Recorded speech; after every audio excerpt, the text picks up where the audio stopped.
Stephen King tweeting about the film.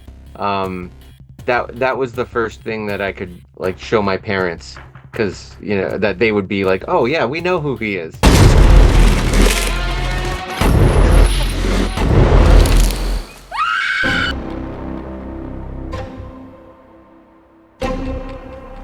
The ones that stand out more than any are Gus Van Sant's Death Trilogy that he made in the 2000s. His films were Jerry and Elephant and Last Days, and they're not horror films, but they did something very interesting where they're following like specific characters or a specific character through the entire film and letting them dictate the pace of the story.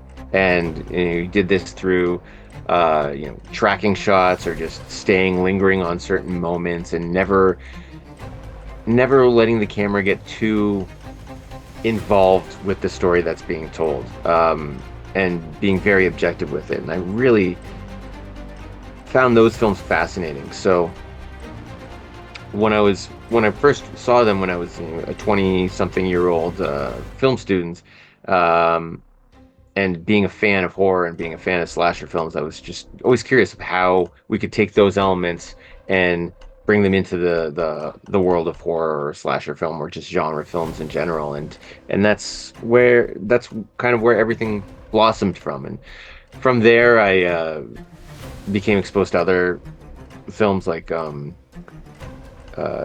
Clark's Elephant is also another film that takes a lot of that you can see a lot of parallels between that and our film. Gerald Cargill's Angst is a film that follows a serial killer through the course of a day, but then there's other films that stay within the perspective of a killer or telling their stories. Things like Michael Powell's Peeping Tom, even with one of the very first ones. So the influences at this point,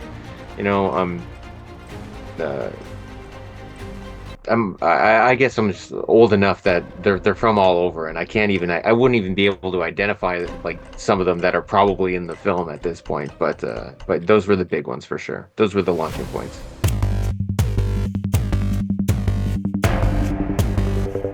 I don't know. I think that there's a tendency whenever you're telling something from the perspective of the villain, that it becomes a way to make an audience empathize and understand the villain. And I don't think that that's constructive.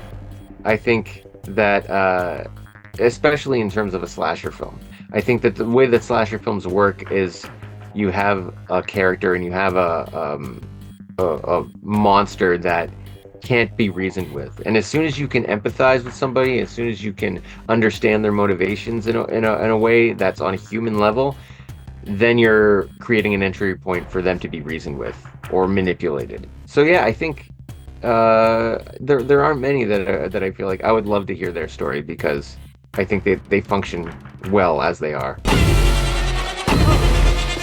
¿Qué esperas? ¡Estamos aquí!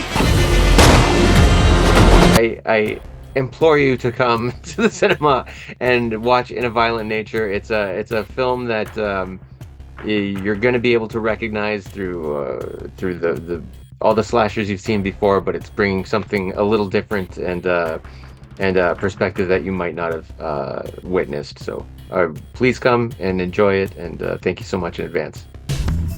El universo Radiónica en www.radionica.rocks.